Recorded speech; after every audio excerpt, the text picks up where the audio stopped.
Guys, welcome back to another episode of Chill Culture. This week, I'm really stoked to welcome an athlete, a coach, and an adventurous spirit, Pierre. And if you're looking for someone who knows the Drakensberg like the back of their hand, or actually any kind of adventurous spot in SA, I'm pretty sure that Pierre is your guy. He's got a curiosity for the outdoors and what's beyond the next corner.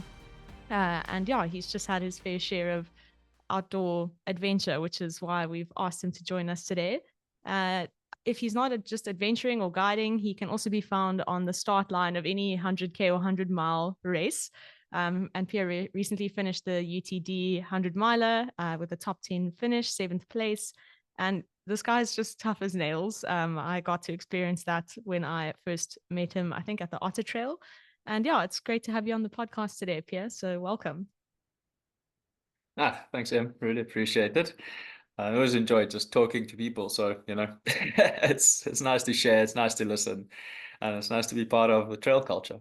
Epic. We are very stoked to have you. And I think to start us off, Pierre, just give us a bit of background on like how did you find yourself kind of as the human you are today, a passion for the outdoors, getting into running, cycling, adventure racing. I know you do a lot. Yeah, where did that all start? Yeah, I guess it's difficult to start with it, but one important aspect that you bring up there that I really enjoy is that you refer to it, the human, because I think sometimes we get so caught up in who or what we're supposed to be that we forget that we are human first of all. Because when I got into the trail running scene, and as most of us ultra runners, we go flat out into anything. We don't, we don't go a half measure at Yeah, anything. So, the more the better. And I just went flat out into it. And then fast forward to the first time I got a bit of an injury, I had this weird moment of I'm not going to be accepted by my friends anymore now because I don't run and they still run. I can't do this, they can. So I'm oh wow. immediately feel unworthy. And then I realized, okay, I'm a runner, but I'm an athlete and I'm a human. Yeah, So we do need to take it back to the human form. And I know I'm digressing and not even saying where it's coming from, but for me, it's a really great. important point here because for me, it's also important to recognize you're a human that moves, which makes you an athlete. So everyone is an athlete, that everyone that moves is an athlete in my mind. And then that athlete can be a paddler, a swimmer, a runner, a cyclist, anything that you sport that you do is what you are. And I feel that's very helpful when you do go through difficult times. If you injured from running, well, cycle, you're a cyclist as well. If you can't cycle, swim. Swimming is probably one of the best, cross training activities, or hiking. Like, any of those things are important. So your identity isn't based on what you do, but on what you are, like who Sure. you are Oh, as a person. And yeah. if you can figure that out, I think you can have a much more healthier relationship with whatever you do, especially something that's as addictive as running. So I started, so I'm from the Cape originally, grew up on a wine farm there in Rawsonville, and I guess was just always ingrained in the traditional sports, like Yeah. rugby, cricket, all that stuff. Nice. I did go through quite a cool skateboarding, surfing phase in my between like 10 and 14. Like I was quite the rebel. Got into a lot of trouble there. But then I went to boarding school in Paarl. Was I that stint there? I lived in the Strand, so I moved from Rossendale to Strand, and Strand guys are quite dodgy. So yeah, but I hope I'm not offending anyone here. No, I'm joking. And then went to boarding house in Paarl. And then obviously in Paarl, I was in Battleham. So there you kind of have to play rugby. You can't do anything else. And I guess I've always in my life been good to figure out what do I need to do to be accepted, which is it's a valuable trait, but it's not a very healthy trait. Mm, It can make life easier for you, but it can also bring a lot of internal struggle, internal incongruence and anxiety, let's put it that way. So I played rugby on a decent level. Look, I'm not the biggest guy, so I think there I developed a severely high pain tolerance because I was weighing 75 playing against guys that weigh 110, yeah. 120. And I like to do things in a good way. So I played a decent level of rugby there. And then after school, went to England to go coach at a school and also play a bit. And then luckily there, I also got a bit of an injury and that was my ticket out of rugby in my mind because I don't enjoy rugby. Yeah. um, Yeah. it's very aggressive. I was aggressive, because it was, That's yeah, what you anyway. needed. Yeah. So yeah, and then after that, I went to Port Alfred to go to the air school. So for me, it was Nice. like, what do you want to become? I was going to go to Stellenbosch to go study law, but then I was like late in the year, like October of matric. My dad kind of phoned me and said, like, do you want to go study or you're going to go to England to coach and play rugby? So like, no, let's go to England. Like, Yeah, let's yeah. do that. So took a gap year, traveled a lot. That was really cool. And anyway, then had to kind of, we all have to start a career or whatever. So it was, for me, it was then between, like, I just joked and said, like, look, I'll game ranger or a pilot. Let's do one of the other. So I kind of joked, I said, well, pilots earn more, so let's go fly. Um, That's great. obviously it's very expensive to train for a pilot. So I luckily got in 43 Air School at the time, ran like a cadet program where you could work for them for X amount of years, and in turn your salary was your flying hours. So that also, I guess, taught me a lot of patience, because quite early on in my flying career, like, although I was quite good at it, like I managed to, finish first, top of my class kind of stuff, or was just like first out, so I could qualify for this cadet program. You had to work hard, I guess, but quite early on there, I realized that, like, yeah, flying is probably not what I want to do. But now you're halfway through it, kind of a very expensive program that you've invested 2 years of your life in already, and I've got a year to go, then I can test my commercial license. Yeah. Um, so I'm like, I kind of then set a few goals, like what do I need to achieve in flying to be happy to quit flying? And Sure. that eventually I got to, and then I could luckily make that decision to know that I haven't just, because there's a difference between giving up and quitting. And, quitting is healthy. Giving up, I think, is weak. And we don't want to be weak. Like, vulnerability is good. And it comes in with quitting. Like, cool, I'm not in a good space. This is not good for me. I'm causing long-term damage to myself. I should decide to consciously quit. Where giving up is just, you know, I just don't care, I or just I don't, don't I want to just do don't want this. to do this. So Yeah. it's like almost like a default thing. It's not a conscious decision. So yeah, that was a difficult part. But anyway, there to come to the trail running, I guess, is I was just quite in a bad relationship for a long time there. And that relationship came to an end. And then you find yourself quite lost. And because you're quite a, you know, eccentric or like intense person, like obviously I have kept myself busy with habits that weren't very good for me. And because I enjoy thinking and I can go very deep into my own darknesses, I guess, I was just getting busy with a lot of things that would have caused the end of me, I think. So a friend invited me to a run, and we just went to do I think it was an 8 or a 12K. And luckily, because I've always kept relatively fit after school, I could do it. And I was like, cool. It was the most beautiful run I've done in my life. Probably Wow. still one of my top runs. It was in Bathurst at the Waters Meeting Nature Reserve, and it's literally a spot where the flowing river meets the ocean, kind of Unreal. the tidal river, and it was just like beautiful Eastern Cape forest, like Mm. completely indigenous, and it was spiders and saw a boomslang, and it was just the most epic day. And the next day I was sore, like I was genuinely sore. My body everywhere was sore because this trail had a lot of like stuff you had to climb under and over. Yes, and then I just started running, like every day started running. And then there was a group of friends that were involved with Otter, because the guy that was doing kind of the job I do for Otter now, managing the trail and the field crew and everything, Chris Crutzen, his daughter, she worked at the air school with us, Jess. And there was like 4 or 5 of us that all then started working on the Otter. Oh, And the cool. first time I ran the Otter, the furthest I've run was like an 18K run in Hogsback. And then I went to do on a scout run. We did like a whole Otter in a day. And look, we did it in like 10 or 11 hours.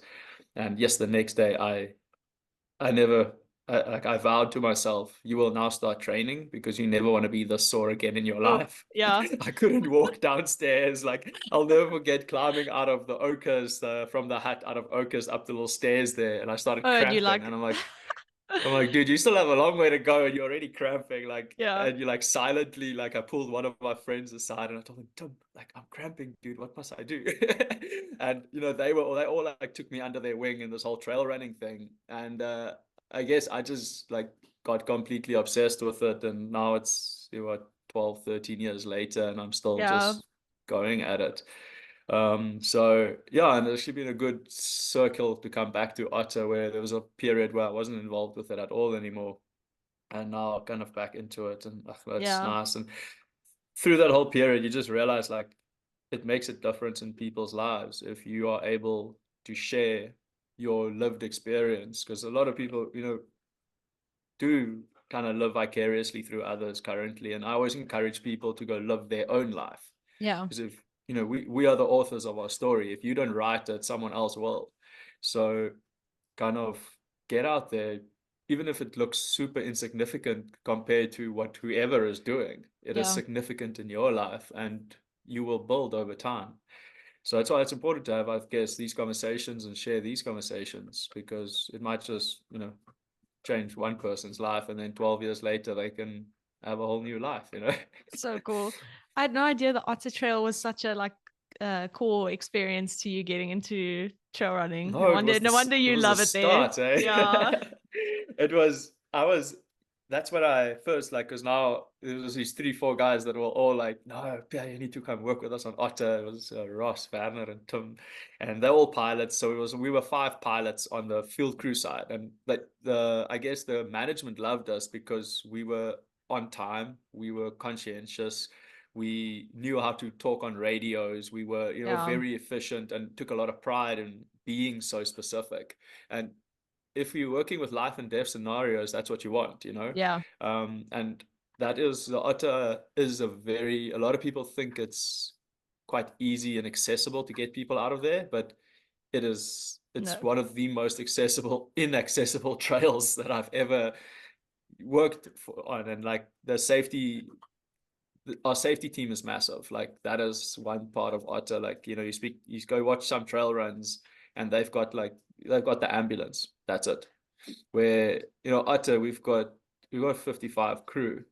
Yeah. Um, and it's highly specialized people that we also have out in the field. So it's it's an event that I'm proud to be part of. And like when I started with it, like, look, I was just obsessed with like Mark and John Collins. They were these adventure racers, and I just wanted to do adventure racing. Like I saw that as the be all end all. And then that's why, and that passion that you had, from, I guess that's how if you go through the development of a child, want to call it that, there's a modeling phase.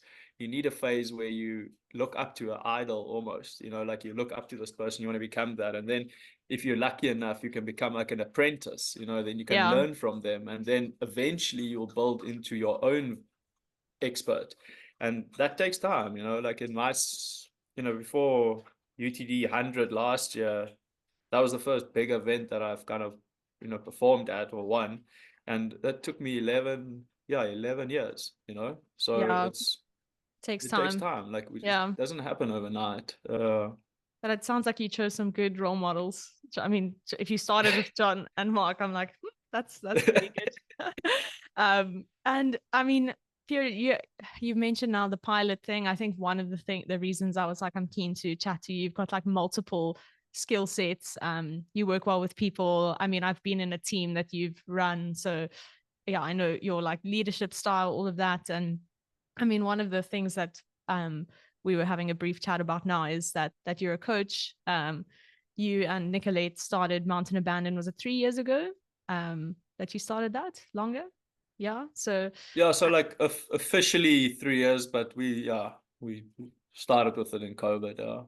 okay. And I Mhm. mean, coaching and is very different to like your own running and coaching, and it's a totally different thing. But I mean, what is your guys' kind of philosophy and approach? I think I've heard there's like your skill sets play into that, but yeah, how do you guys kind of approach coaching as a whole?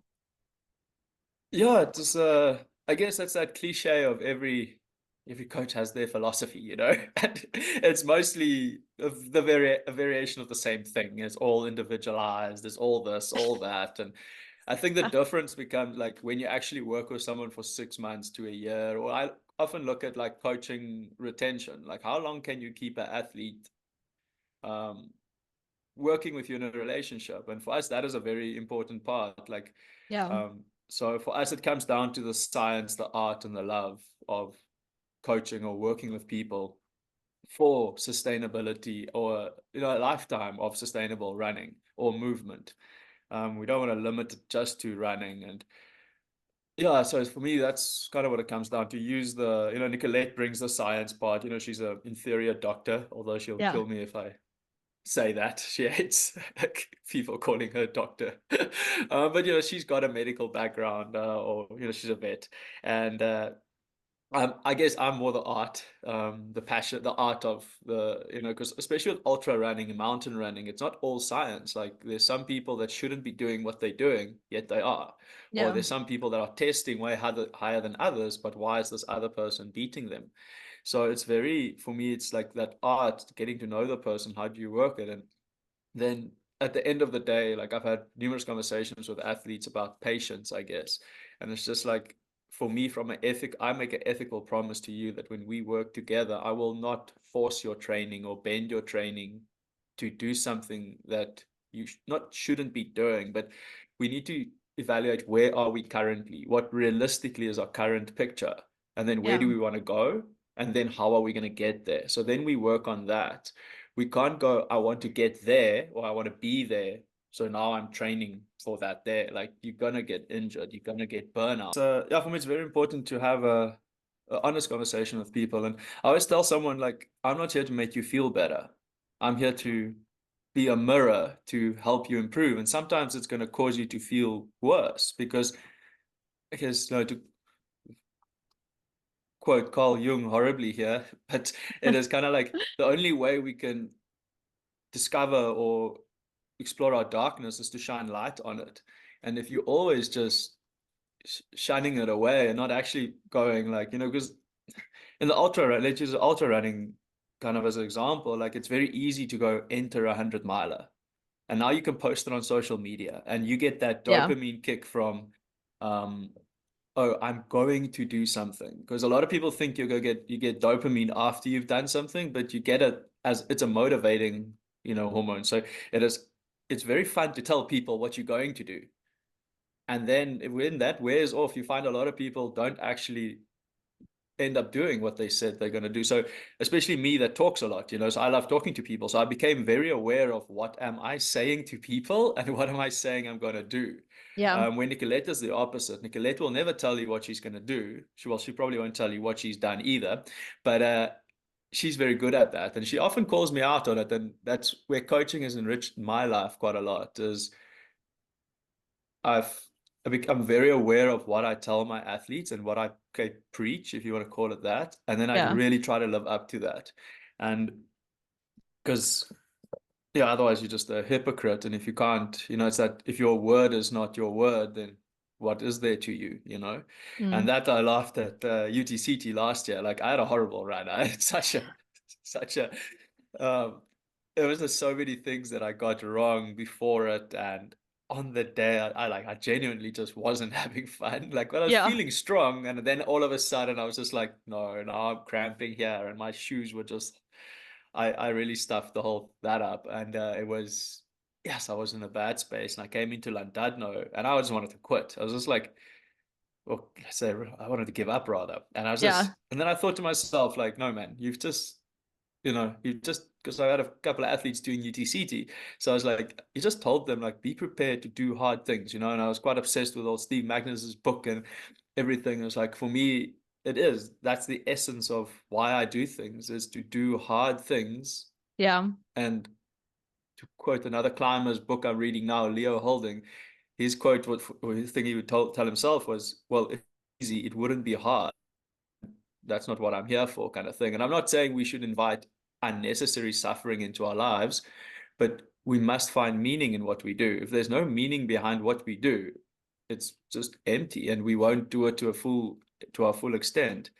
And then I just told myself, no, man, like, you've got a spare pair of shoes or a different pair of shoes that you know of in your drop bag. Just get to a Hout Bay, like, live up to your own words, do Yeah. something that you don't want to do. And, I that's one of the most memorable runs of my life. Like, I enjoyed the last, like, every aid station at UTCT. Like, you cannot even think of giving up if you run in there. Like, they're so Yeah. everyone is happy, everyone is cheering you on, everyone is like so excited. And I'm just like, look at these people. Like, how can I be so almost like self-obsessed with my I'm not gonna achieve what I set out to achieve. Yeah. Now I'm not gonna continue. Like that for me is actually almost selfish to a certain extent. Yes, sometimes you're gonna, throw in the towel and it's all right, especially if you're causing damage to yourself or it's not a, healthy situation, then you need to make that call. But yeah, I think just to evaluate that. And then like with athletes, for me, it's like that sustainability is that kind of ethical promise I make there. And I sometimes frustrate athletes by not, you know, prescribing as much as they want to be prescribed, or like Yeah. sometimes you do prescribe more than they could, maybe do, and then you need to pull it back. But mostly I say like, look, we are in this together. Like you are the expert on your body, you are the only one that can feel your pain or can feel your frustration or can I don't no doctor knows your body better than you do. Yeah. Like no psychologist knows your mind better than you do. So start listening to your body, start listening to yourself, listening to your gut.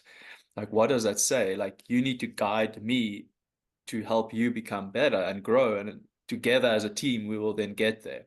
Yeah. And the best way to get better at something is just to do it for longer and more, So if you can avoid injury or illness and give it time, you'll get better. You might not run your 100 miler, next Tuesday, but Yeah. maybe in 3 years time you'll do it.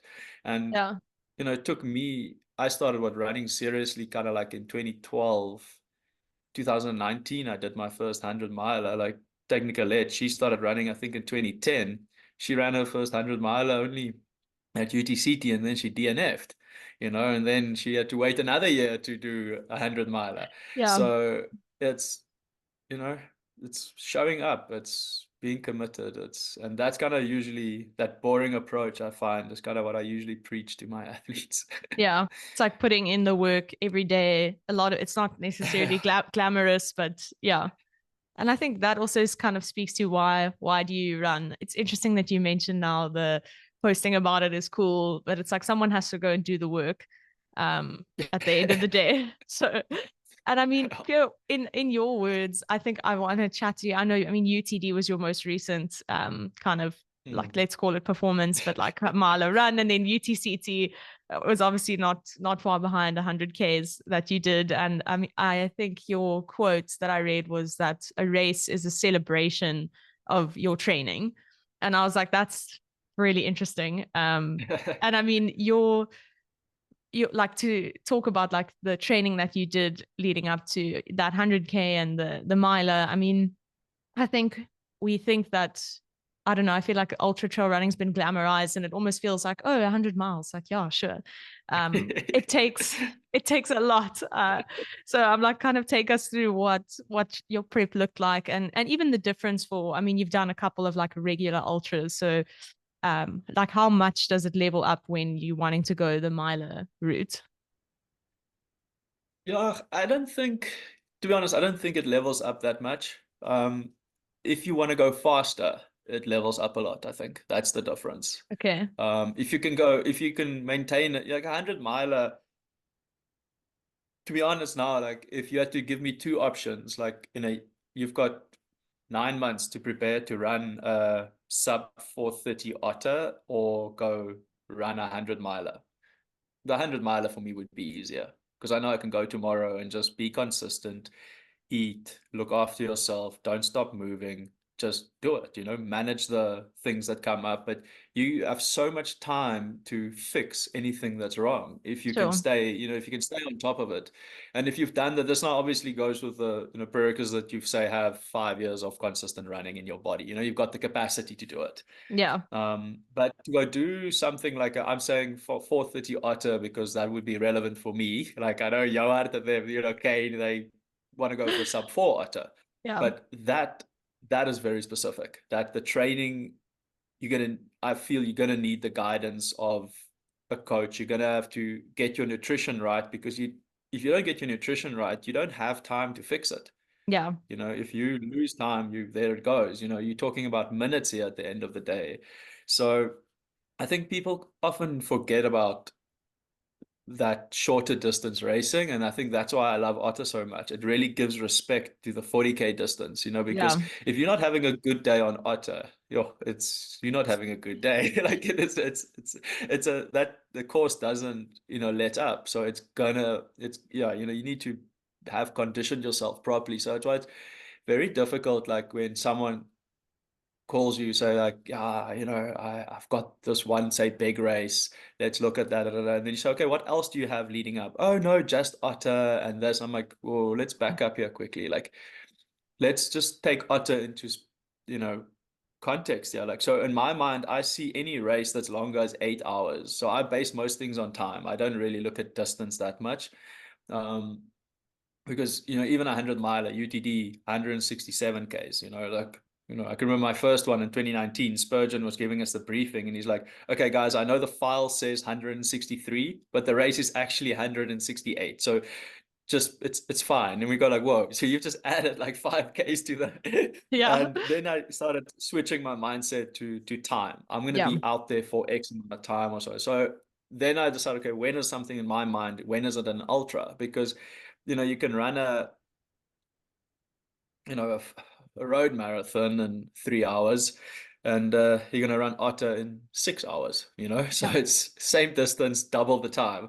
So a lot of athletes, if you go over 8 hours, you need to adopt a ultra mindset. If there's a stone in your shoe, take it out, because a blister will stop you. Where if I'm going Yeah. for 4 hours and I have a stone in my shoe, I'm not going to take it out because I know the consequences aren't that severe. Like, if a blister forms, I can run 30 minutes on a blister, but I can't do, another 3 hours on it. Yeah. So that's where that kind of changes a bit for me. So yeah, the training for these races, I've never been the best at training. Like, like I enjoy movement. I run every day, Yeah. but I don't train every day. And for me, there is a difference between running and training. Running is literally what I see as, it saved my life. So I will preserve running forever. And that's why the racing being a celebration of my training, that's why I had to frame it in that mindset, because my racing can't determine whether my year has been a success or not. Because I also see running as a endless thing for me. It doesn't go from cycle to cycle to cycle. And I want to get someone the training, or you have to be so proud of your running or your training when you get to the start line that you can stand there and go, this process has already been a success, Yeah. Sure. irrelevant of the outcome. That doesn't mean I'm not going to give it my all. It doesn't mean I'm not going to try and go as fast as possible, but you don't have that stress of the outcome determines Your whether you're success. successful or not, because you can't, there's too many variables. Like, a multitude of things can happen and you can DNF, and now you kind of like, oh, so now my whole year's been a failure. So it is difficult, and you can't always be training. Like, I struggle to train for more than 6 to 8 weeks. Like, I really struggle to follow plans and to get to because I think I just don't care that much about racing. It's like, I love running and I love running my dogs every day, and I love, if I want to do a long run today, I'm going to go do a long run. If I want to go fast today, I'm going to go fast. But Yeah. I really struggle to have these set sessions. But then again, if you do want to perform, you do need to do that. So it's a balance. You can't just go into the berg and do 20, 30 hour, Yeah. missions out. Yeah. You need to at some point go, okay, cool, let's. And they actually, when we based for a while in Joburg, that changed my running a lot. So before last year's UTD, we lived up here for a bit, and then running a lot of dirt road, just running, Yeah. like actually on dirt roads, not always off trail. I just love off trail and stuff, so I'll run in the Machalis and I'll run for hours without even coming close to a trail, or Yeah. same in the Berg. But it doesn't make you fast. Like, yeah, technically it makes you very good and you choose good lines and stuff like that. But on a trail that's well marked and there's no imagination to it or no skill really to it from a route finding point of view. It doesn't assist you. So that's why I always rely on really bad weather and conditions to equalize the field. And then I feel, oh, now I can compete, Yeah. Where it was good conditions, I kind of go, oh, dude, you should have trained harder. Um, but doing something different stimulated I think accelerated my growth quite a bit. Like I never used to do flat kind of 5 or 10K or whatever, your tempo and kind of stuff like that. And all of a sudden I found myself doing it more and more. And I quite enjoyed it a bit because I saw I was getting faster. And the old 100K route at UTD was a very flat route. Yeah. That farmland section it's mind numbing.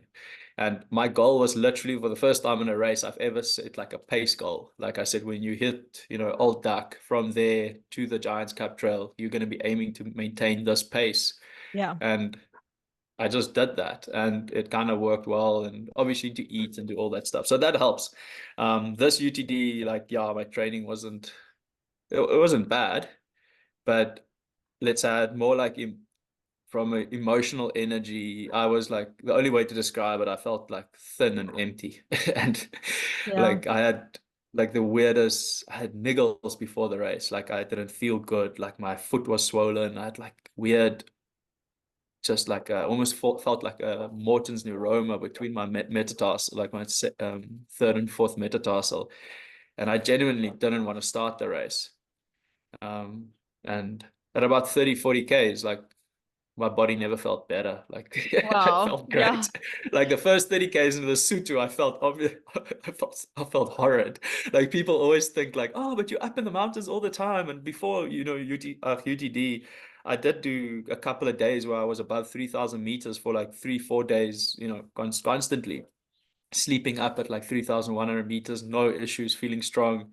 Yeah, I started UTD and I Just just not your said, today I'm day. not running with everyone. It's luckily I laugh always there because the mist was horrible. Before you know it, you've got like, because I always find people like when the conditions are bad, like I always have people running with me because, navigation becomes a thing. And I'm very Yes. comfortable with navigation up there and often find someone coming from the front and they kind of look at me and going, kind of like, are you going the right way? I'm like, And you, pretty you're like, sure I am. you're like, I am He's for like, sure. okay, Yeah. let's go.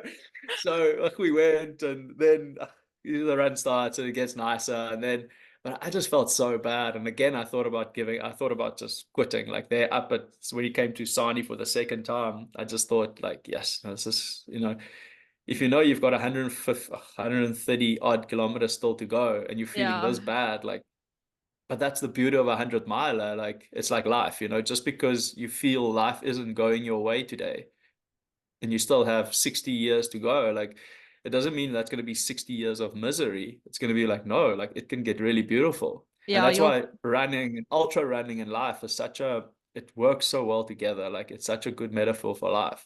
Yeah. And, from like 40-ish Ks to like 130, like I was really feeling great. I still didn't like feel like I wanted to rate. I just felt really like I just love where I am at the moment. Like I love being in this space. Like I love moving at night.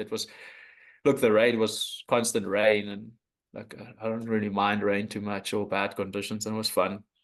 And then I got into a bit of a racing thing with Jock there, and I won the bat the battle. He won the war though. Yeah.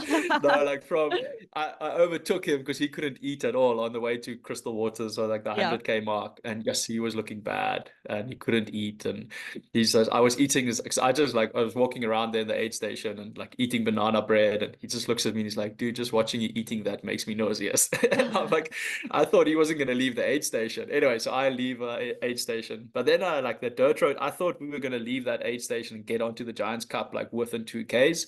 Oh yeah. And yeah, I was so wrong. Like it was like 8 or 9 Ks. It felt forever. And all of a sudden I see his light behind me. And I'm like, oh hell yeah, this is gonna get real now. And then I caught up to Lloyd. And then we got into like a three-way kind of sprinting thing to Swimon's for some stupid reason. Like I got to Swimon and I got very fast. I got up the next climb. And then on the next descent, my legs were just shot going down Oh man. Castleburn. Like I just couldn't. Like, and I always had in the back of my mind, oh, it would be really cool to catch Nicolette now. And I was quite close to her, but Yeah. I just couldn't I descend I wondered if you guys had any overlap. I saw at a stage you were close to each other. I was there. dot watching. Yeah. No, that's crazy. Yeah. And the mile, like I think what you say now, like you'll come out of the hole eventually. I think I've heard that from a couple of people, but it's like to stick it out. Because as you said, I mean, your hole happened to Mm, be in the first 30 Ks of the race. And then you're like, man, I have 136 Ks to go. yeah. So I think mentally to just like almost be like, I'm gonna stick it out to see like when am I gonna come out of that hole? Yeah. Yeah. And it's like, it's also now everything goes very well for me up until like 120. I'm probably feeling at my strongest. And at like 130, yeah, I was just not good again. Like it was like, it was, I had a jock came past me, had a quick chat to him, and he moved off again. And I was just like, yo, now you're gonna have to pull yourself together again. And I always tell like, just as the bad times in life doesn't last forever, so does the good times not last forever. And in a 100 Yeah. mile, you're probably going to experience that cycle, a couple of times. So it's a powerful thing to know that, cool, I'm on top of the world right now. I feel amazing. Yeah. But just calm down a bit, don't. And I'm a very emotional person, so if I'm feeling good, I'm going, and if I'm not feeling good, I'm crawling on my eyelids. So I've had to learn, like, emotional regulation is probably the one thing I've learned from ultra running. Like, it's probably my most valuable lesson, when to realize, like, recognize your emotions, because we can't control you can't control what emotions you experience, but you can choose your response to Yeah. your emotions. And it's a whole thing of like, just because you're failing doesn't mean you're a failure, or just because you experience anger doesn't mean you're angry. Same with, if you're feeling euphoric and happy, doesn't mean you have to be, crazy or eccentric or whatever, so take it for what it is, base it in the scenario, and respond appropriately. Because I think a lot of times we react, we don't respond. And this is a conversation I've had with quite a few people, especially when we in like in safety management kind of stuff. So on Otter or in the aeroplane, you have to make sure you're responding. You can't be reactive. Yeah. Um, because so Viktor Frankl says it very nicely, where he's like, that space between stressor and action, that pause, that is responding. Because if someone just, like, stupid example, or if someone hits me or walks up to me and slaps me or whatever, if I just hit them back, that would be a reaction. But if I go, pause, cool, why did they do that? Did I maybe do something to offend them? Are they just having a bad day? Can I work this out in a different way? Now I'm responding. So Yeah. I feel in running, it's also very important that, like, oh, I'm having a bad day, so I just stop, or I now feel I'm losing. It's like, no, okay, cool. What can I do to solve this? That pause is very important. Like, always said, like, when we were flying, I always joked with students when I was an instructor. It's, if something happens in the aircraft, just sit on your hands for like 5 or 10 seconds. Don't start, because the first thing usually people start doing a lot of times is pushing buttons and Yeah. making changes. Like, no, just assess the situation first. Like, see what is actually wrong. Because firstly, you don't want to Wow. make it worse. And then once you've paused and you've chosen your your path of action, then do that fully. Because the wrong decision executed fully is sometimes better than the correct decision never taken or actioned. So Sure. Yeah. it's important to just evaluate those things. And when we were talking earlier about boredom, these are the kind of things that I think about constantly when I'm bored. And that's why it's important to give yourself that time to be Yeah. bored, Yeah. because that's when you reflect, that's when you think, and that's where I think Yeah. a lot of growth happens. Yeah. And processing your experience, I think like the skill that you're talking about now is like learning to problem solve as you go. I think that's a Mm, good yeah.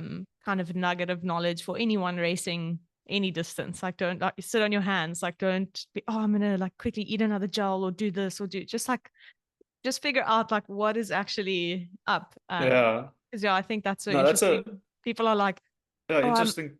I'm in a hole. Let me eat, and then you make yourself sick. It's like, okay, well now the hole's deeper. Yeah. Yeah. No, it's not always, because a lot of times people go, no, are you sure you're eating enough? And like, look, for me, that is usually the case. Is when I feel bad, it's sometimes just because I'm not eating. Like, unfortunately, I can't go all day on, I know the fat optimization thing has been very romanticized, but I need to eat. Yeah. I've done my fair share of long days and trying not to eat, but Yeah. but anyway, I'm not going to go down that now. But what you say there about it's not always say just doing one thing. It's like Nicolette on UDD, like between 30 and 80 Ks, I think she didn't eat anything almost. Like she just felt very nauseous and she couldn't really eat. And she read a research thing about sometimes it's just better to give your stomach a break. If your Wow. stomach is not accepting the food currently, there's a reason for it. Yeah. So dial back the intensity, don't push harder, bring back the intensity. Don't force things into your stomach because you might not be making it happier here. And then as you start getting better and your feelings of say like nausea or whatever gets alleviated, then start eating things in small amounts that works for you and don't pick up the intensity immediately. Yeah. So that is why 100 miler in a way it's very lenient because you've got the time to do it. Yeah. You've got the time to solve these things and fix these things. So no, it's just also knowing your body, knowing what works for you, not taking what works for someone else as, that's Yeah. why I try to be very like non-directive in my coaching, because a lot of people want to know like, how do you do what you do? Or how do you, do that? I'm like, these are the things I've incorporated, but I like to boil it down more to like philosophies or yeah, so that kind of, I believe, learning is a self-emerging phenomenon. We need to be curious. We need to be learn. We need to do the work. You can't just pay someone and now expect them to Yeah. make you Yeah. understand yourself. It's Yeah. like you Pierre's need to not going go to be through it able to yourself. tell you how you're going to feel at 120 Ks into your miler, like Yeah. you specifically. I think you can be like, well, at different races, this is how I felt, but like the odds of it being the same are just Uh, min. Yeah. at least with a 100 miler, we can guarantee it's probably going to be one of the hardest things you've done in your life. So just prepare yourself for that. I know who to come to when I get to that stage where I want to run 100 miles. Yeah, it's crazy. And Pierre, I mean, something it's come up like here and there, but you mentioned that you spent a couple of days at altitude over kind of 3,000 meters, and I know that guiding it forms a part of what you do at Mountain Abandon, and I think one of the things I've been stoked to chat to you about is like this outdoor lifestyle. I think like when I think of you and Nicolette, I'm like, I do like the athlete comes to mind, but I'm just like, I think of the outdoors and your dogs, and like you guys are just outside people. And we had a brief chat kind of off air about this, that's not a guarantee anymore. I think there was a generation where they grew up outside. That's definitely not my generation, and especially not the one that's come after me. And yeah, I think multi-day missions, hikes, spending time outside. Let's just start with the basics. Like, where do you encourage people to start? Like, I mean, you work with, I'm sure, desk jockeys who are like, I want to come to the Drakensberg for a weekend hike. Like, I don't hike, but I want to do this. So how are you encouraging people to kind of get outside? Yeah, it's kind of, I want to say like always with these things is like start where you're at. Um, kind of just reflect on where you are currently. What is your situation? What's realistic? And then what do you want to be? So I always say like, what's your current situation and what's your ideal picture? And then let's build the plan. But we can talk about these things forever and a day. We then do need to go action it. Yeah. So maybe for the first couple of hikes, get a guide, get someone like I'm very anti-guide actually. Like it took a very long time for me to actually to be comfortable with the fact that I'm going to guide people now, because my philosophy in the beginning was if you need a guide, maybe you shouldn't be up there. But then I realized like the value in sharing the experience, Yeah. sometimes just the safety. And I had one trip where the one guy was very competent, and I know I've known about him, and I asked him like at the end of the trip, I had a really cool trip with him and his family, and at the end of the trip, I asked him like, why did you like feel you had to have me with you? He's just like, I've led many people on trips, but I was always the person responsible, so I never enjoyed those trips. having Wow. you as the person that's responsible Yeah. mean I could enjoy it and I could not worry about all these other elements. And then I started seeing the value in it. And also for someone that doesn't, their life doesn't allow them maybe to go out in the mountains all the time, or it's just not something that, as you know, they prioritize to such an extent. So going out with me, you can just provide that experience for them. So it changed my point of view a lot. Um, and it's important to be able to change your point of view on things. Like that's probably one of the most valuable lessons I've learned through, the last few years working with people, especially the variety of people I work with. Obviously, a lot of their beliefs or their point of views are going to challenge mine, and then I need to be open to changing my view. So it's yeah, it's that's a good thing. But you kind of like where to start. Like it's the easiest probably like join something like the mountain club. There's a Yeah. lot of there's a lot of combined, a pool of experience within it. It is a bit, I must say, it is a bit uh intimidating joining the mountain club, because even me that's very like or relatively experienced up there, like I still don't just comment on the WhatsApp group, because people love just for some reason taking other people down and showing that they're better than you. So I just keep quiet there, to be honest, which I think is sad, because you should be able to freely, but that is also an era we're living in. There's a lot of people are sitting behind keyboards and just blasting other people because there's no consequence to it. It's different when you come up to me in the street and say this, because now I can retaliate right there. Yeah. So there's more consequence to it. So that's why I love working with people in real life. So that's why I love taking people into the mountains and go like, cool, let's go out there. Let's live in each other's space. Let's not be so myopic or tunnel vision minded, so we can get anything on our cell phone. So Yeah. we can vicariously live through whoever, we can go follow Killian and run in Norway's biggest mountains. And, we can follow Jimmy Chin wherever he's shooting Alex Honnold or whatever. But still, we're not living life. Yeah. So my first thing would be do things that makes you feel alive and see where that leads you. Um, and nature is a good place to start. We are part of nature. We are, yeah, that's where we come from, and that's still, I think, instinctually where we are. Yes, technology has fast forwarded what we do quite a lot and have taken us out of that space. But start with birding, start with trees. Get to know plants or trees or Yeah. birds. Become interested in something in nature, because so often we just focus on one thing. So take birding as an example. Like if a bird flies off or has an alarm, makes an alarm call, do you just see the bird flying off, or just that bird make an alarm call? Or do you try to look for where's the predator? Is there a snake? Is there an animal approaching? How does it affect other birds or different animals? It's almost like it's like a concentric circles. If you throw a stone in a pond and those circles go out like that, it's Yeah. like, what else is happening around you? Are you just focused on this one thing? And that's when I'm moving in the mountains. I can't just focus on my Sunto's screen telling me where to walk. I still need to evaluate this line that is taking me. Like, is that the most efficient line? Yeah. Do I want to go up that valley or this one? How's the people with me? Are they eating? How are they moving? Are they kicking stones? Are they maybe looking a bit down? Like, do I need to rest? Do I need, how do we manage it? What are the clouds doing? Is there cirrus clouds developing? Might I have bad weather in the next couple of days? So you always need to it expands your world. So get Yeah. outside, just move outside, like, and don't feel bad for asking the advice of someone else. And if you had this conversation with me 6 years ago, I would have just said, like, just go outside, pack Yeah. your bag, go do it. Yeah. Where now I'm very much in the boat of it. It's not because my business is now guiding and coaching. I've just seen the value and the freedom that it's given other people by simply. So if you want to do a grand traverse, I usually tell you, okay, take 2 years, do one Wow. or two trips Wow. with, yeah, like do one or two trips with me.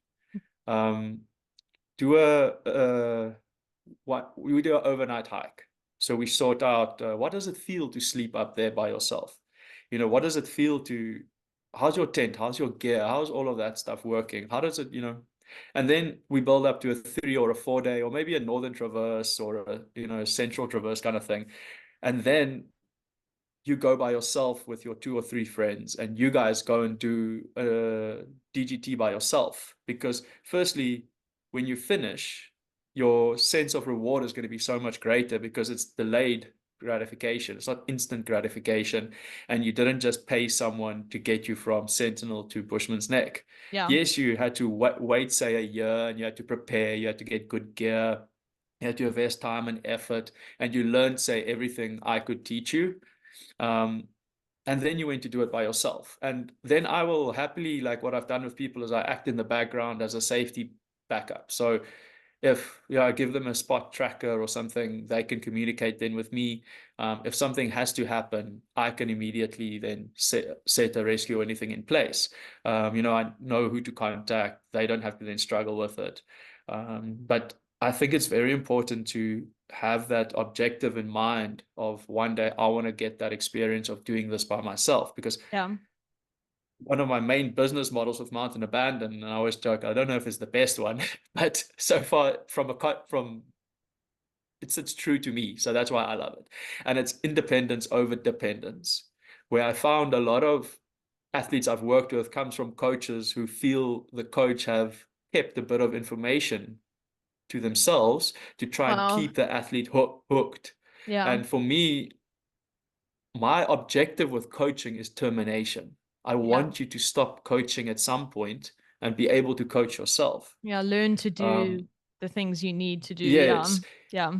And if you then choose to still work with me, it's because we've got a mutually beneficial relationship where I add value to your life and you add value to my life.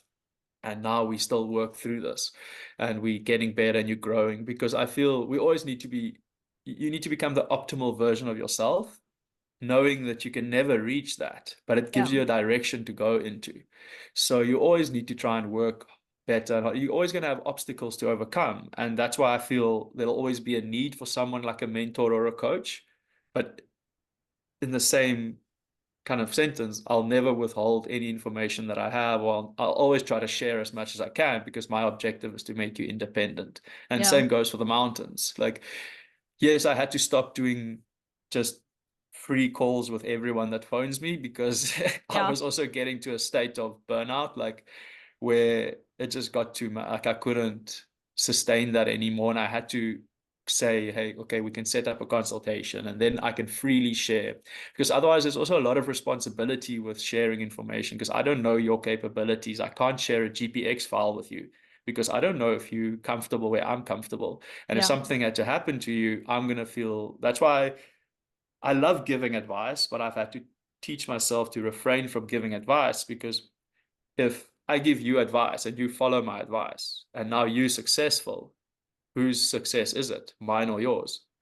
And if I give you advice and it turns out to be bad advice, only you can tolerate, you living the consequences. Only you Yeah. can feel that pain. So it's skewed. There's no negative consequences to me for giving you advice. So that's why I don't like doing it so much, because the person is probably not going to feel that they deserve the accolades. And if it backfires, they're the only one living with their pain. Yeah. And for me, from an ethical point of view, unfortunately, it doesn't sit right. And Pierre, I mean, do you find when you're kind of say someone's prepping for something like a DGT and it's you doing these test like moments, test your gear, spend a night like a night outside, kind of that's transfer of skill, taking someone who's really not like say mountain savvy and then like teaching them to be more aware, like basic, almost like survival skills. That process, I mean, do you find people pick that up easily? Is there a lot of like unlearning that has to happen? Yeah. I Yeah, it's a tricky one, because some people embrace it more than others. Some people like comes alive when things gets difficult, and other people don't really like it that much. And the big thing is to not force anyone into it. And that's why it's difficult to work with. That's why I don't guide as much as I used to, just because I have to also preserve my love and passion for the mountains, like Yeah. to put it bluntly. Um, so that's why I try to make the guiding I do much more meaningful and purposeful. And that's so I'll do WhatsApp or like video calls with people, like like kind of Zoom chats with people, just so we can prepare better. Also, the better I prepare you, the better it's up in the mountains. So then I do try to already like slowly slip in that kind of thing about when we're up there, we're going to have to adapt. It's like old David Attenborough said, the species that can adapt will survive and even flourish, where species that are rigid and can't adapt will perish.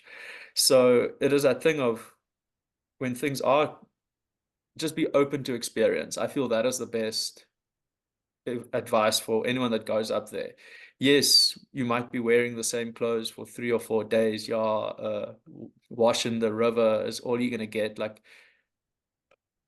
but be comfortable with it. It's what you've Mm. signed up for, and Yeah.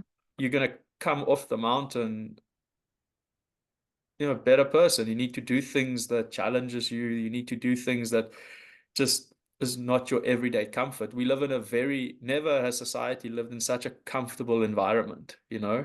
That's why I tend to do, I guess, more dangerous things sometimes, because it is where there's a binary outcome.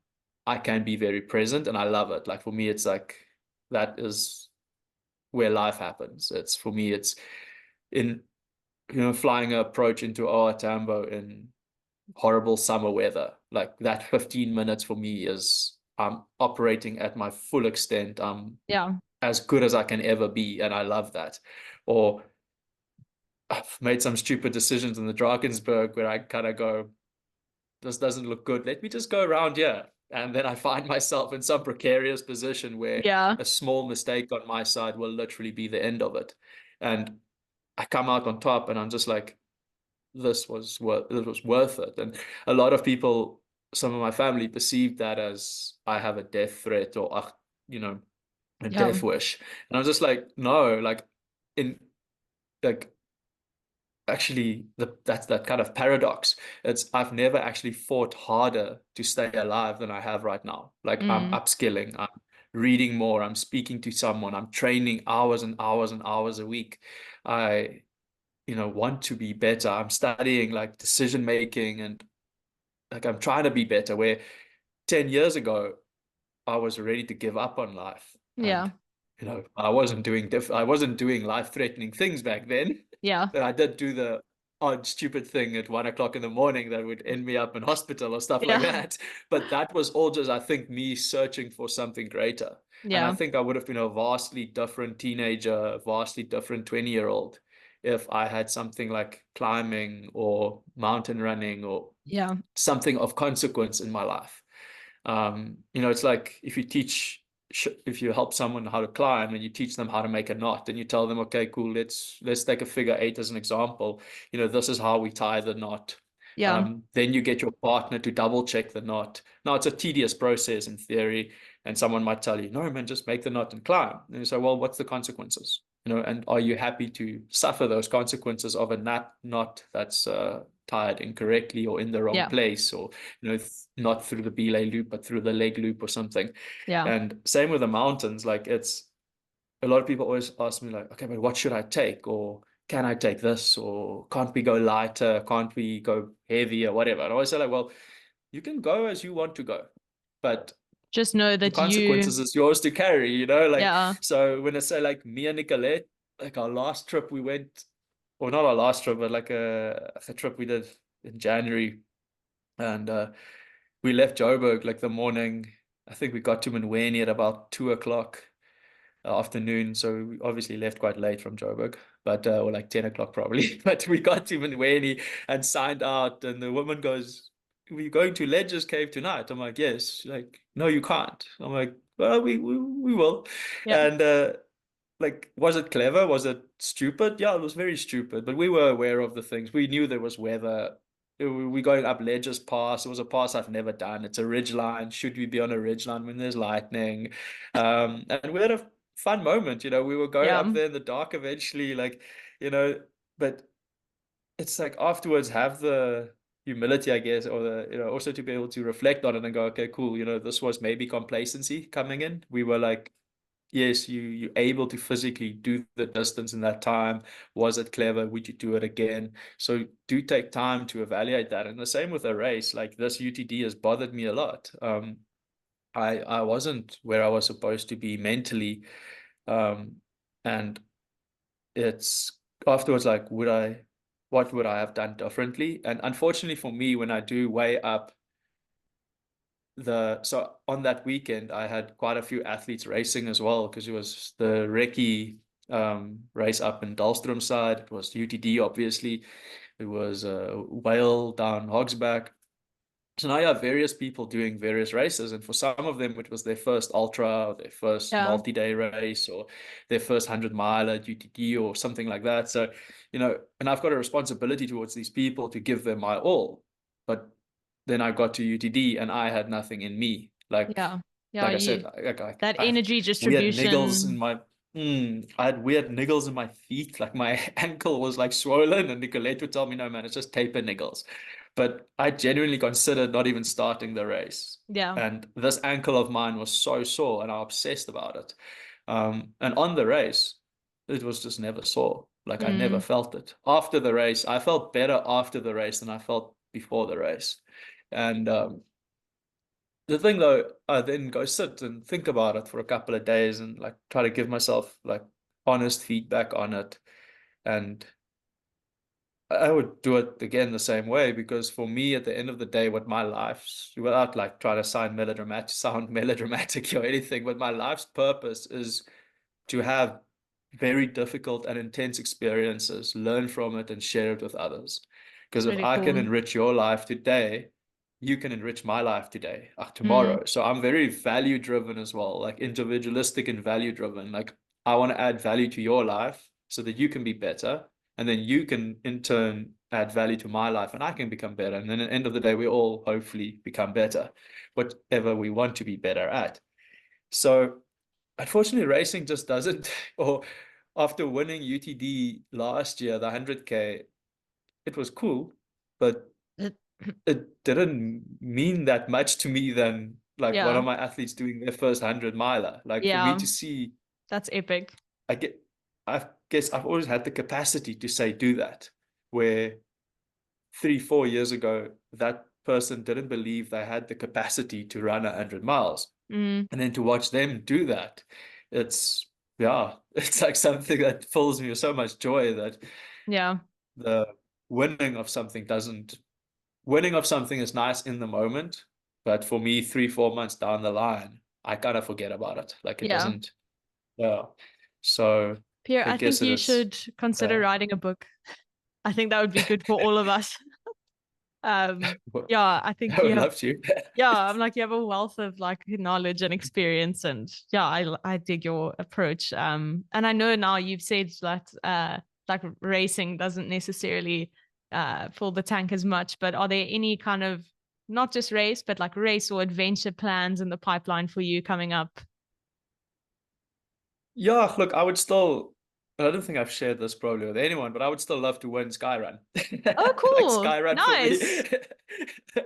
Skyrun for me is yeah, for me it is the benchmark of like mountain racing in South Africa. Like it Yeah. is where like that was Skyrun's my first ultra that I've ever run.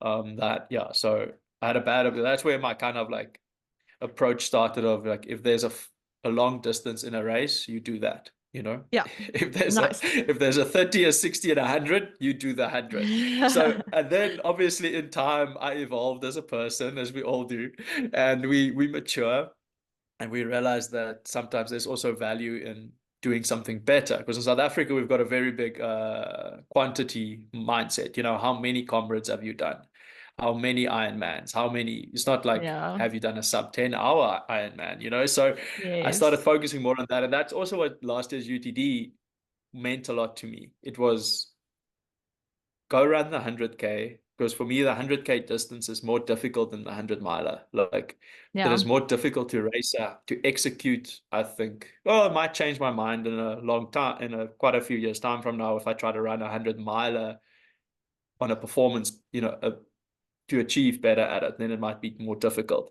But currently for me, I felt like the 100K was more difficult because I felt the intensity. I tend to bonk harder on 100K, and then you don't have that much time to problem solve because now the rate, it's a 12-hour thing, Yeah. where the 100 miler, you've got 24 hours. So that's why I did UTD and UTCT 100K, because I really wanted to see if I could just run faster and more consistently. And so that was a lot of fun because like Skyrun, yeah, I did it the first. I did the War Trail nonstop was my first kind of experience to it. So we did that nonstop adventure race. And Yeah. then the year after that, I did Skyrun, and yeah, it was like I was just hooked. Like it was That's really cool. crazy. And I was like, I think I did like 21 hours, and I was like on top of the world. Like for me, it was Yeah. sub 24 was like what I was going for. And funny enough, like I just walked the whole second part. Like I just didn't even run. And then you Yeah. realize, like I tell athletes so often, like just develop a really strong power hike. If you Yeah. can, everyone loves to call it sky run, but we all know it's sky hike, like there's a Yeah, lot of that's hiking so going on. true. And the difference is if your top end speed really doesn't make a difference. Like, yes, you can sprint that first thing, stretch at 4 minutes a K, and someone else does it at 5 minutes a K. That minute that you lose on them there is really of no consequence. But if you, like many of my sky runs, go and lie down for half hour, now you 1 kilometer, you do 45 minutes, and someone else just walks that kilometer in 15 minutes, they've made 30 Yeah. minutes on you. Yeah, So it's they're all just about moving. it's the person with the fastest, slowest kilometer, I feel Yeah. as well, or the fastest average time, that Yeah. slowest. Yeah, so it's really to focus on movement. But then with Skyrun, for me, it became a bit of a dysfunctional relationship, I think. Like I think I went through a very bad phase of I loved I found I became a very honest version of myself when I'm really tired or fatigued. Yeah. Like that mask we put on, that we show to the world, that persona, like it requires energy to do that. And when you're that tired that you have no more spare energy, you become a Mm. very honest version of yourself. And then you ask yourself questions, and you need to be ready for those answers. Where I think that is where some of the really truly good athletes, that's where they separate from us. It's like I go into that phase, and I love that kind of like the those that kind of transcending experiences, or those thoughts that come up where you talk to the people that really perform on a high level. They don't have those thoughts. They have a clear mind. They don't have good feelings. They don't have bad feelings. Like they are able to separate themselves from their emotions or their thoughts. Like you experience a thought and you let the thought go. Where unfortunately, I hook onto a thought because I'm like, this is just too interesting to let go. Like I have to Yeah. explore this. And meantime, I'm lying there like broken, Next and to the trail. I realized I started doing almost on a like almost a it was like on a subconscious level. I was sabotaging myself. Like I wouldn't eat, or I wouldn't do things as I think I should be doing things. And once I reframed that, I started having really good runs. Mm. And then so Skyrun, I think I've run it now 6 times, and I've taken a break once 1 year, but I had a bit of existential crisis. I was like, how could I not be there this Yeah. time of the year? Like I've been Yeah. there since I started, since like 2015. I think I was there every year, and then Yeah. I was actually guiding a Grand Traverse, and like Skyrun's usually on my birthday, and here I was Oh, sitting wow. with two like German clients Yeah. somewhere along the Drakensberg escarpment, like being And you're like, pummeled by why am hail and I? snow in November. And they're going there like, oh, it's Africa. It can't be snowing in November. Like, Yeah. oh And you're my like, God, anything can happen here.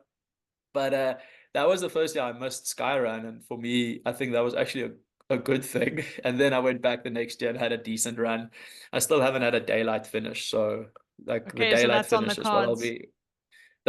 I'll be doing Skyrun this year. Like I've Nice. decided, like I really want to do Skyrun. And I'll probably use that Harties trail for Terrence, the 80K in August to train up for that. Epic. But then I also have some more like mountaineering objectives, if you want to call it that. Like I really want to do higher peaks and explore yeah, being more efficient in high altitudes. Like I really enjoy that. So we do have a opportunity to possibly go to Patagonia in Wow. December. So that's why I moved, because I wanted to do UTCT 100 miler, especially, since it's a hard rock Yeah. qualifier now, because that was my goal. We were going to do Alta Tour Monte Rosa, because it's a hard rock qualifier, because that's a race I would love to do. Yeah. Whether you'll get in or not, I don't know, but you can't go like, oh, I'll never get in, so I'm not even going to attempt to do it, Yeah. whatever. So basically that was going to be the plan, and then this Patagonia kind of thing came up. So like, I don't really care that much about races, so why go all the way to Switzerland to go? And I love traveling third world countries more as well. So if I can get the opportunity, rather do that. And then obviously in Chile, you've got, you'll have to fly into Santiago anyway and then travel down. So I'm like, well, Aconcagua is just like, around the corner. But then you check the permits, because it's one of the 7 summits. The permit's $1,300. So it's like 25,000 Whoa. rand. So Yeah. unless you, I guess, get sponsored to specifically climb Aconcagua, why not climb any of the other 6,000 meter plus peaks? So Yeah. my objective then will be to do a 4,000, 5,000, 6,000 meter peak, because that would kind of really, because we're limited with high altitude in South Africa. So I would love to get that experience and see how does your body perform at altitude? Because a lot of people think, you need to go train at altitude to get strong, Mm. but you get weaker at altitude. If you want to get strong, go to the coast, train as hard as you can, because your body can get as much oxygen and perform optimally, and you're going to get a better physiological adaptation from that. Where, yes, if you do a race at altitude, then you need to go to altitude to go see how does your body perform at altitude. Yeah. What happens to your appetite? Okay, you're urinating more, so you need to drink more. How do you, so performance reduction. So if you're racing at 3,500 meters, you can expect like a 15 to 20% decrease in performance. If you're at 6,000 meters, you're going to have a 50 to 60% decrease in performance, and it's exponential down to like 20%. You're operating at like 20% of, say, your VO2 max at 8,000 meters. So even if you're acclimatized, you're not going to perform at the same level that you could. And if you're not aware of that, you're going to be pushing harder than you should. And, we all know what happens then. Yeah. So, yeah, so that's kind of from that. And then we're doing a lot of we also cycling. So we love gravel race. We've got gravel bikes now. Very excited. Nice. Nice. You have to, I guess. Yeah. And the mountain bikers always go like, oh no. I'm like, oh, I love mountain biking, but gravel riding is not going to replace mountain biking. It's replacing road riding, because a lot of the roads are just too dangerous to ride on now. So then Yeah. just go ride on dirt roads. So no, like after UTD, it helps or after say like 100 miler, it helps to have different sports. So like climbing, Yeah. hiking, birding, cycling, because you can't just 2 weeks later go flat out into training again. Yeah. Like, You yeah, need you need something to, else.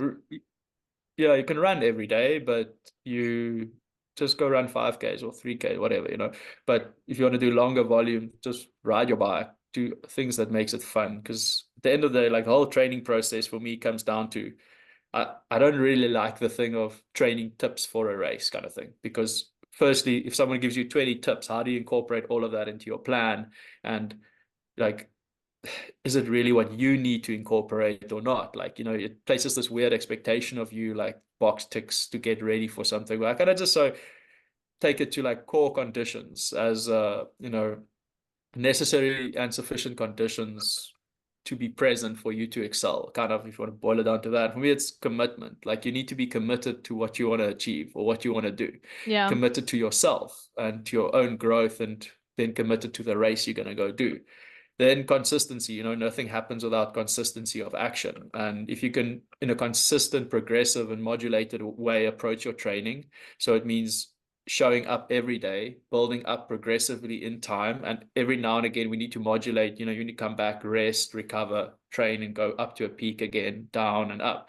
So we need to do that over time. And then the final one for me, like, I guess I use the word enjoyment, but more the love for movement. If you don't enjoy what you're doing, you're going to stop, Yeah. Yes, you might have one or two successes along the way, but you're not going to be able to give yourself the time to actually explore your full potential if you're not enjoying what you're doing.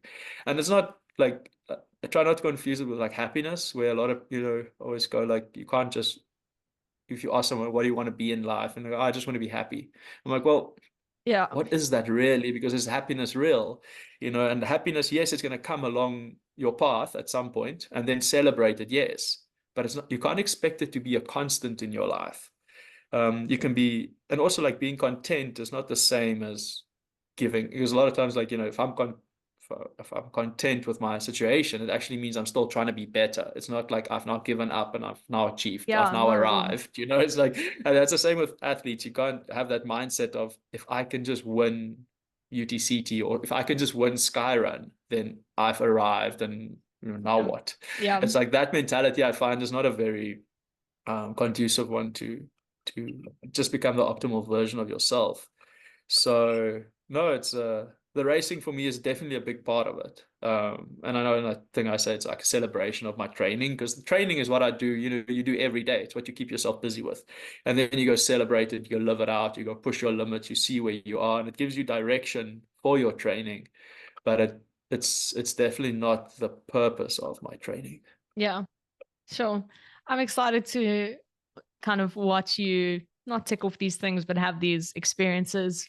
If you guys get to Patagonia, we're gonna have to talk about that. But I think we've Pierre and I discussed this quickly, but I think we got through like a third of what we wanted to talk about today. So instead of rush it, we're definitely gonna bring a part 2. And like just before this, we were chatting, and I was like, Flip, I realized the kind of the business side of coaching, and like some of the things that Pierre's learned is something I want to talk about. So he's going to be back, everyone. Never fear. Yeah, and we look forward to those chats and having you back, and hearing and also rooting for you at Skyrun. I think that's going to be awesome. I'll definitely be there this year. So keen to watch you finish in the daylight, Pierre. I know it's you. I'm probably gonna, somewhere up Bridle Pass, gonna be lying down on my back and wishing I didn't go out that hard. Are you running Skyrun? No, I don't think so. It's one of those things where I'm like, it's a big race for a lot of people I'm coaching or like working Yeah. with, and it's like Okay. first 100K. So I was like, I'm gonna go to like be there for that. I Okay. think Oh, last that's year I great. didn't get there, and then I was like gutted, like just with people finishing, and it's a big deal. And yeah, and I'm gonna do UTCT with my dad, which is I think Okay. like the Oh, that's next amazing. weekend. So yeah, my approach at the Yeah, yeah, moment yeah. is like just run with my dad while he's like while we Mm, can, and then I'll pursue the 100 miler thing later, which I know who to mm. come to. Good guy to chat to. But yeah, so I'll be there rooting for you. Be like, come on, Pierre, gotta get off the ground now. No, Skyrim just start slow and eat, I guess. But coming back to your, sorry, I don't want to extend this not too much and carry on talking, but like you having the opportunity to say do UTCT with your dad, like I've watched Nicolette do some really cool missions with her mom, and I think it's a really cool experience for two generations to be able to have such a bonding and close-knit experience. Because again, coming back to how we live our lives currently, a lot of experiences we have wasn't hard to achieve, so go watch a movie, go eat at a restaurant, like you don't even have to prepare the food. You just sit down and now you have this experience together. And like, how Yeah. full is that really? So you being able to work towards something like, because it takes commitment from your dad's side, well, arguably more because, he is older, he has to work harder. Um, and your commitment and your sacrifice, you've putting your own maybe objectives aside and saying, I only have a couple of years where we can do these things together or such experiences. Yeah. And I think that's really beautiful. It's special. Yeah, thanks, Enjoy. Pierre. Yeah, he's a legend. He's got that classic like diesel engine go all day. And so he's like bleak that we're doing short races. He's like, no, like those are rough for me. And I'm like, that's why we should do them so you can experience this. But no, it's gonna be Oh, cool. that's brilliant. But Okay. yeah, Pierre, that's wrapping up the trail culture episode. Guys, part 2 is definitely gonna come, which is gonna be great. And yeah, thanks just for joining us and sharing just a little piece of some of the knowledge and experiences that you've lived and had. It's awesome. Only a pleasure. No, it's a lot of fun.